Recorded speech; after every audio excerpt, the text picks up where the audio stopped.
আজকে সকাল থেকেই প্রচণ্ড গরম লাগছে, কিন্তু সুন্দর বাতাস বইছে। গরম লাগলেও বাতাসে গাটা একদম ঠান্ডা হয়ে যাচ্ছে, ভালো লাগছে। পুকুর পাড়ে আসলাম, এখানে মাছ ধরতে আসছে। তো ওনাদেরকে এখনো বলিনি যে আমি মাছ নেব। দেখি কি কি মাছ ওঠে, তারপরে মাছ নেওয়ার চিন্তা ভাবনা করি। এইমাত্রই ঘুম থেকে উঠলাম, মানে এনাদের চেঁচামেচি শুনেই উঠেছি।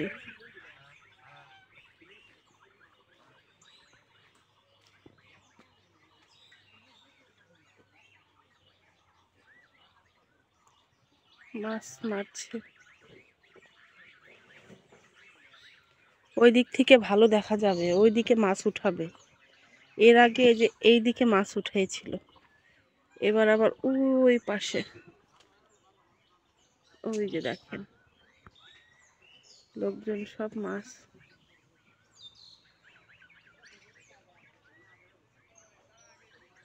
পুরো পুকুরটা একদম ঘিরে জালটা টানছে।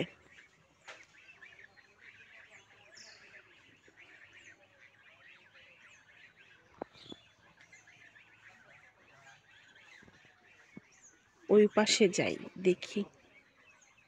সজনেগুলো একদম মোটা মোটা হয়ে যাচ্ছে, কাউকে দিয়ে পারাবো, কিন্তু মানুষ পাচ্ছি না। হাঁসগুলো কত বড় বড় হয়েছে।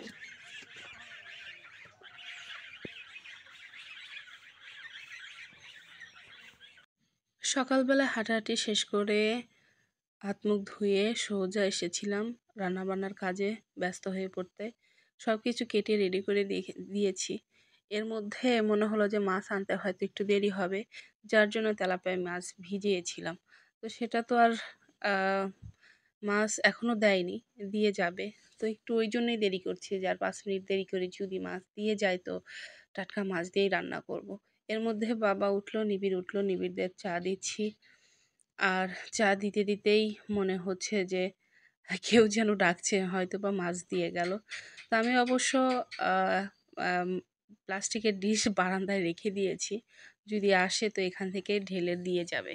তো জানি না কি মাছ দিল। তো বলছে যে মামি, আর যে যার পুকুর সে আমার মামা শ্বশুর। তো এসে মামি মামি করে ডাকছে। তো আমি তো ঘরে ব্যস্ত ছিলাম, এদিকে বাবা মাছগুলো রেখে দিয়েছে। মাশাল্লাহ, একদম তাজা তাজা মাছ। পুঁটিগুলো দেখতে মাশাল্লাহ একদম রূপার মতো চকচক করছে। এটা হচ্ছে রুই মাছ। অনেক বড় একটা রুই মাছ দিয়েছে, প্রায় 2.5 কেজির উপরে ওজন হবে বোধহয়। তো আমি ওজন দেখে ভাবলাম এদিকে প্রায় 1 কেজির বেশি পুঁটি মাছ দিয়েছে। মাশাল্লাহ, এই মাছগুলো আমার যা দেখলে যা বেশি খুশি হবে। মানে বড় মাছ খুব একটা পছন্দ করে না, আমার যে আবার ছোট মাছ পছন্দ করে, আমি বড় মাছ পছন্দ করি। কাঁটাওয়ালা মাছ দেখলেই যেন আমার ভয় লাগে। তো মাছগুলো দেখে অনেক ভালো লাগছে, কিন্তু এদিকে ছোট মাছ দেখেও আমার ক্লান্ত লাগছে। কারণ ছোট মাছ খেতেও পছন্দ করি না, আবার কাটতেও আমার ভালো লাগে না। তো পাশের বাড়ি ভাবিকে বললাম, ভাবি সোজা চলে আসছে দা নিয়ে। তো বললো যে দাঁড়াও 5 মিনিট, হাত মুখ ধুয়ে এসে তোমার মাছটা কেটে আমার কাজগুলো শুরু করে দেই। তো যে কথা সেই কাজ। আমি ভাবলাম যে একটু ভাজি আর ভাতটা বসিয়ে দিই, এর মধ্যে মাছ কাটা হয়ে যাবে। বড় মাছটা আমি নিজেই কাটবো। তো প্রেসারে ভাত দিয়ে দিলাম, নিবিড়রা চা খেয়ে বসলো। আর এদিকে এই মাছগুলো যে ভিজিয়ে রেখে দিয়েছিলাম সেগুলো আবার পুনরায় তুলে রাখবো, কারণ আজকে টাটকা টাটকা মাছ দিয়ে রান্না করবো। কিন্তু আমার পেটের অবস্থা খুবই খারাপ, জানি না আমি খেতে পারবো কি না। খুবই খারাপ বলতে খুবই খারাপ। এখন মনে হচ্ছে যে আমার শুয়ে থাকলে ভালো হয়। আমার খুব খারাপ লাগছে, বমি বমি লাগছে, মাথা ঘোরাচ্ছে, বারবার অস্থির হয়ে যাচ্ছি, গা ঘেমে একাকার হয়ে যাচ্ছে। তারপরে কি করব, আমি একা মানুষ, কাজ তো আমাকে করতেই হবে। আমি ভাত তরকারি না রান্না করলে তো সবাই না খেয়ে থাকবে। কি আর করব, কষ্ট করে ঝিমিয়ে ঝিমিয়ে রান্নাটা শেষ করছি। এখানে একটু সবজি বসিয়ে দিলাম, আলু বেগুন আর টমেটো দিয়ে, পাকা টমেটো এনেছে, সেগুলো দিয়ে সুন্দর করে ভাজি করব। আর মাছটা তো কেটে নিয়েছি। কথা বলতে বলতে সেটাই বলতে ভুলে গিয়েছিলাম। সুন্দর করে মাছটা কেটে একদম ধুয়ে রেডি করে নিয়েছি। মাছটাও ভেজে নিয়েছি। এর মধ্যে আমি উঠিয়ে দিয়েছি আলু বেগুন দিয়ে। তো বাবা বলল, আর ওই ভাবিও বলল যে টাটকা বেগুন যদি থাকে আলু বেগুন দিয়ে রান্না করো, খুব মজা লাগবে রুই মাছ। তো সেটাই করলাম। এদিকে ভাজিটা একটু দমে রাখবো। যেহেতু মোটা মোটা করে ভাজির তরকারিটা কেটেছি, তো এইমাত্র এই তো দেখেন সুন্দর করে সেদ্ধ কষিয়ে নিচ্ছি। ভাজা মাছ আমার শ্বশুর বলল যে ভেজে রান্না করো না, কিন্তু কেমন জানি নিবিড়ের আব্বু বলল যে না, মাছটা একটু ভেজেই রান্না করো, যেহেতু এটা তো নদীর মাছ না, পুকুরে চাষ করা মাছ, ফিড খায়, সব কিছু খেয়ে মাছগুলো বড় করে। তো একটু ভেজে রান্না করলে গন্ধটা আর থাকবে না। যেহেতু চাষ করা মাছ, এটা তো আসলে বিলে বা ডোমা নদীর মাছ না যে একদম খুব মজা লাগবে। তো যাই হোক, মাছটা দেখেও মনে হচ্ছিল যে না, মজা লাগবে। আর টাটকা মাছের স্বাদটা কিন্তু আসলেই অন্যরকম হয়। তো রান্নাবান্না শেষ করে সোজা আমার মামি শাশুড়ির বাড়ি আসছিলাম। তো এসেই দেখি যে মামি শাশুড়ি একদম পিঠা বানাচ্ছে।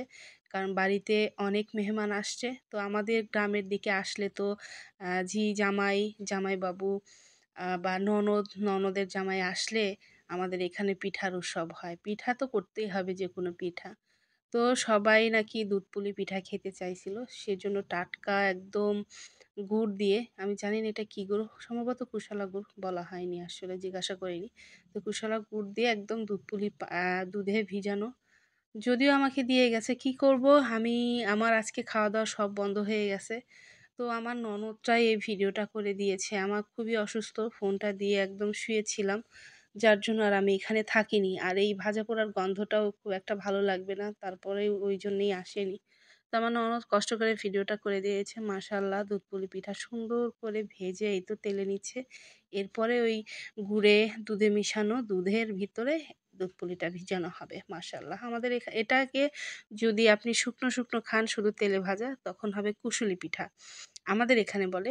আর যদি এটা যদি দুধের মধ্যে ভিজানো হয় তাহলে এটাকে বলা হয় দুধপুলি পিঠা। মাশাআল্লাহ, খেতেও অনেকটা মজা লাগবে। আর এই মামি শাশুড়ির সব রান্নাই যেন আমার খুব প্রিয়। খুবই মজা করে রান্না করে। নিজের হাতের রান্না খেতে, খেতে কেমন জানি আসলে আ ভালো লাগে না। এই মামি বলছিল যে কেউ যদি রান্না-বান্না করে আমাকে একটু দাওয়াত করে খাওয়াতো, তাহলে মুখের আসলে রুচির পরিবর্তন হতো। আসলে একঘেয়েমি রান্না কিন্তু একটু ভালো লাগে না। নিজের রান্না কেউ যদি রান্না করে একটু সুন্দর করে পরিবেশন করে খাওয়ায়, তার স্বাদটাও কিন্তু অনেক মজা পাওয়া যায়। নিজের হাতের রান্না খেতে, খেতেও যেন মুখে অরুচি এসে যায়। এটা যারা রান্না করে তাদেরই বোধহয় এরকম হয়। জানি না, আমার হয়। এই মামি শাশুড়িও একই কথাই বলছিল। তো মাশাআল্লাহ, সব রান্নাবান্না শেষ করে এই তো ভিজেছে দুধপুলি পিঠা। কি সুন্দর যে লাগছে, রসে ভেজানো, মাশাআল্লাহ খুবই মজা লাগবে। কিন্তু কি করব, আমি তো খেতে পারব না। এই দুধের জিনিস খেলে আমি আরো ৭ দিন উঠতে পারব না। তো কি জানি, খুবই খারাপ অবস্থা শরীরের। ওই জন্য ঈদের দিনের কোনো ভিডিও আসলে ওইভাবে দেওয়া হয়নি। মোটামুটি ২ দিন ধরে ভিডিওই ওইভাবে করা হচ্ছে না। একটু, একটু যাই ভিডিও করা হচ্ছিল সেটাই টুকিটাকি মানে হালকা করে এডিট করে আপলোড দেওয়া হচ্ছিল। গতকালকে তো ভিডিও আপলোড দেইনি। গতকালকে না, গত পরশু। ভুল বললাম। আমি তো আজকের ভিডিও আজকে আপলোড দেই না। আজকের ভিডিও আজকে এডিট করে রেখে পরদিন আপলোড দেওয়ার জন্য প্রস্তুত করে রাখি। তো এই তো সন্ধ্যা হয়ে গেছে। এর মধ্যে চলে আসলাম ভেজা কাপড়-চোপড়গুলো উঠাতে। শরীরটা খুব খারাপ লাগছিল। একটু মানে আ সময় পেলে বা অবসর পেলেই যেন বিছানায় শুয়ে পড়ছিলাম। তো এখন যেহেতু সন্ধ্যা হয়ে গেছে, ভাবলাম যে একটু হাঁটি। আসরের পর ওইভাবে ঘুমাইনি।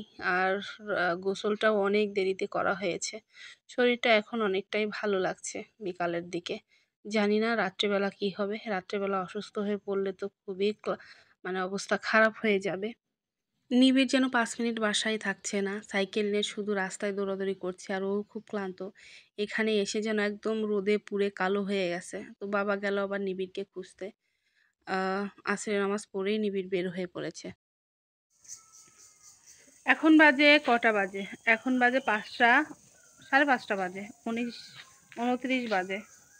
তো আজকে তো ওইভাবে কোনো কিছুই দেখালাম না। ঈদের পরে তো আর শরীরটাও ভালো যাচ্ছে না। কেমন জানি বেশ কিছুদিন ধরে শরীরটা, মানে সারা মাস রোজা থেকে কোনো কিছুই আর পেটে সহ্য হচ্ছে না।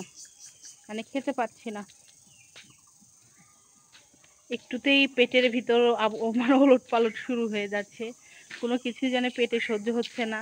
সকাল থেকে কিছুই খাইনি। সারাদিন পর কিছুক্ষণ আগে আমার মামি শাশুড়ি একটু চিড়া ভিজিয়ে দিয়ে গিয়েছিল, সেটাই খেয়েছি।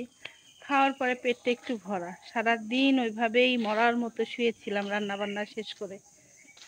আর এখন একটু বিকালের দিকে একটু ভাবলাম যে একটু হাঁটি। সারাক্ষণ তো শুয়েছিলাম। এই আসরের পরপর গোসলটা সেরে নিলাম। সেরে এখন একটু হালকা লাগছে। ঘুম প্রায় 2 ঘন্টার মতো ঘুমিয়েছিলাম। কিছু বলো? আমার মামির শাশুড়ি আসছিল, বাড়ির ভিতরে আসতে বললাম, আসলো না। তো এখন তো সন্ধ্যা হয়ে যাচ্ছে, আমি একটু আমার মামির শাশুড়ির বাড়িতে ঘুরে আসি। সারাদিন বাড়ির ভিতরেই ছিলাম, ভালো লাগছে না। এদিকে পুকুর পাড়ের আজকে মাছ রান্না করেছি অনেক সুন্দর করে, কিন্তু কি করব, খেতে পারছি না, পেটটা বড়ই খারাপ। এখন শুধু চিড়েটাই খাইছি, আবার মাছ টাছ কোনো কিছু খাইলে পেটটা আরও বেশি খারাপ করবে। ওলট পালট শুরু হয়ে গেছে, মানে দুধের কোনো জিনিস আমি খেতে পারছি না। সেমাই, লাচ্চা, পায়েস কত কিছু করেছি, কিন্তু পেটে কিছুই সহ্য হচ্ছে না। জানি না, কোনোদিন আমার এরকম হয়নি, এবারই দেখছি আমার অবস্থা খুবই কাহিল। মানে রোজা পরে, মানে সারা মাস তো না খেয়ে রোজা থাকা হয়েছে, আর হঠাৎ করে দুধের কোনো জিনিস আমার পেটে সহ্য হচ্ছে না। বিকাল টাইমে এদিকে এখন পাখি দিয়ে, বাঁশ ঝাড়ে পাখি দিয়ে একদম ভরে যাবে। ওই পাশে বাঁশ ঝাড় দেখতেই পাচ্ছেন, আবার আমাদের সামনে যে এইখানে সারা রাত চেঁচামেচি করে পাখি। মানে বাঁশ ঝাড়ে কি এসে পড়ে আর অমনি পাখিগুলো চেঁচামেচি করে, বক, সাদা বক, অনেক রকমের পাখি। মাশাল্লাহ, শরীরটা সারাদিন পর এখন একটু হালকা লাগছে, জন্য ভালো লাগছে। চলেন আমাদের ক্ষেতের ওই পাশে যাই, পশ্চিম পাশে ক্ষেতের মাঠটা আপনাদের দেখাই। অনেক ভালো লাগে ওই পাশে গেলে। সারাদিন কারোর সাথেই দেখা হয়নি, শুধু শুয়েই ছিলাম, বারবার আপনাদের একই কথাই বলছি। এই পাশের গেটটা লাগিয়ে দিই।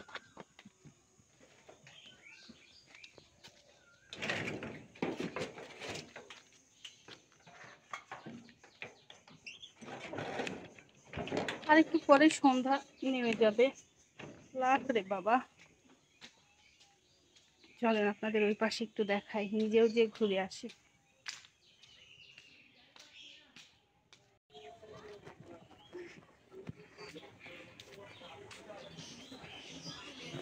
গাছের পাতা, এগুলো সব আমাদের এই কাঠ গাছের পাতা, মেহরগনি গাছের পাতা।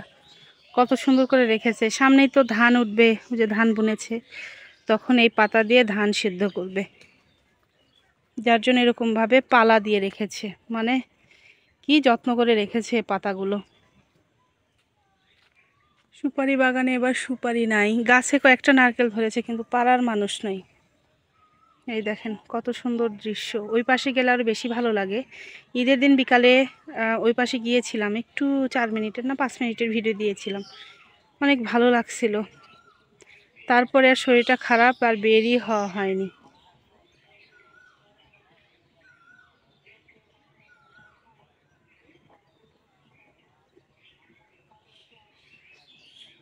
সন্ধ্যা হয়ে গেছে,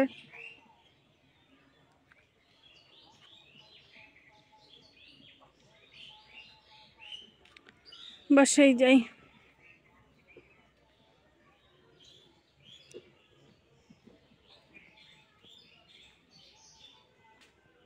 এবার আমাদের এই যে লিচু গাছে ফুল এসেছিল, কিন্তু দেখেন একটা লিচু ধরেনি। বোধহয় 2-1টা করে আসছে, যে এইখানে 2-1টা করে আসছে, খুব একটা লিচু আসেনি। জানি না, লিচু গাছের মাটি একদম দেখেনি কি খড়খড়ে মাটি, শুকনো মাটি, ওই জন্যই হয়তো পানি নাই, ওই জন্যই হয়তো ধরেনি এবার। আর এটা হচ্ছে গোলাপ জাম, কিন্তু একেবারেও খেতে পারিনি, শুধু ফুলই দেখে যাই। বেশি ঘন গাছ হয়ে গেছে, ঘন গাছ হলে যা হয় আর কি। এই যে আজকে দেখেন উঠানের অবস্থা, গাছে মুকুল এখনো আছে, একটু বাতাস হলে সব পড়ে, যেরকম সেরকমই হয়ে যায়। সন্ধ্যা হয়ে গেছে, সব ভেজা কাপড় চুপড় বারান্দার চারপাশে দিয়ে রেখেছি, দেখতে একদম অগোছালো লাগছে। একদম কালকে আবার সুন্দর করে ঝাড়ু দিয়ে নেব, মাশাআল্লাহ। তো আজকের মতো এখানে শেষ করছি, সবাই ভালো থাকবেন, সুস্থ থাকবেন, নিজের যত্ন নেবেন, এবং দেখতে দেখতে আমার ভিডিওর কোনো অংশ যদি আপনাদের একটু ভালো লেগে থাকে, অবশ্যই সাবস্ক্রাইব করে আমার পাশেই থাকবেন। সবাইকে আল্লাহ হাফেজ।